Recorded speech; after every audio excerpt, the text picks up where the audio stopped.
Contrairement à toutes les attentes et aux prédictions de la presse, Benjamin Šeško ne débutera pas la rencontre.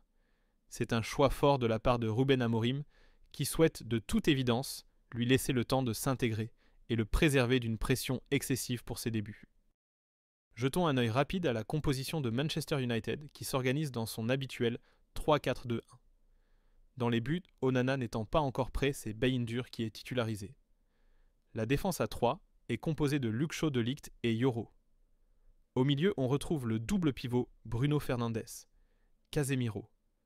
Patrick Dorgu occupera le couloir gauche en tant que piston et Dalot le droit.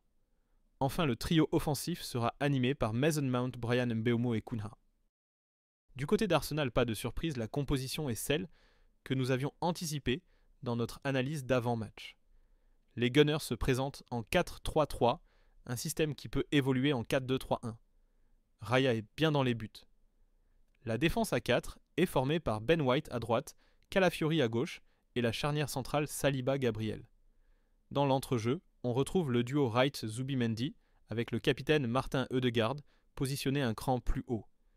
Sur les ailes, Martinelli et Sake animeront les couloirs tandis que Gyökeres occupera la pointe de l'attaque.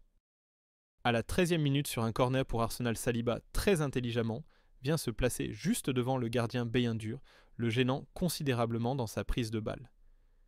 Calafiori en profite pour reprendre le ballon de la tête et ouvrir le score. C'est une combinaison visiblement très travaillée à l'entraînement et d'une efficacité redoutable. Plus tard, à la 25e minute, sur une ouverture rapide de Casemiro Mbeumo, prend la profondeur et frappe, mais il est contré par le retour d'un défenseur d'Arsenal. À la 30e minute, Dorgu décoche une frappe lointaine puissante qui vient s'écraser sur le poteau de Raya. Grosse occasion pour Manchester United. À la 33e minute, Cunha, grâce à sa vitesse, élimine plusieurs joueurs d'Arsenal, mais à bout de souffle au moment de conclure sa frappe, manque de conviction. À la 35e minute, Ødegaard réalise un joli numéro avant de tenter sa chance de loin, mais sa frappe manque de puissance pour inquiéter Bayindur. À la 38e minute, nouvelle opportunité pour United. Cunha réalise encore un excellent travail et tente une frappe dans un angle fermé, mais Raya est vigilant et réalise une parade décisive. La mi-temps est sifflée sur le score de 1-0 en faveur d'Arsenal. Dès la reprise double changement pour Manchester United, Šeško remplace Mason Mount et Ugart prend la place de Casemiro. En face, Arsenal procède également à 2 remplacements. Madueke et Kai Havertz entrent en jeu pour Martinelli et Gyökeres. On peut noter que Mason Mount et Casemiro ont tous deux livré une prestation solide. Mount a été très généreux dans le pressing, n'hésitant pas à revenir défendre et à bien combiner avec ses coéquipiers. Casemiro lui a réussi plusieurs interceptions clés, muselant un Martin Ødegaard plutôt discret aujourd'hui.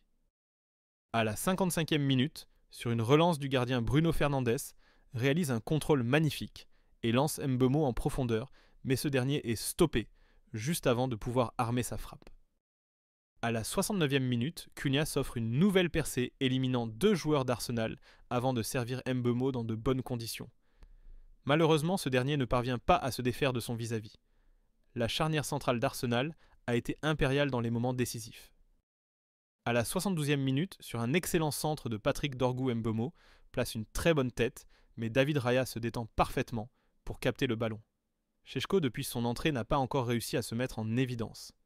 En fin de match, Manchester United a jeté toutes ses forces dans la bataille, mais le score n'évoluera pas.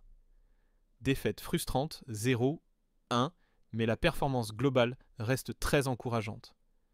Mon équipe et moi-même reviendrons avec une analyse détaillée de ce match. Restez connectés.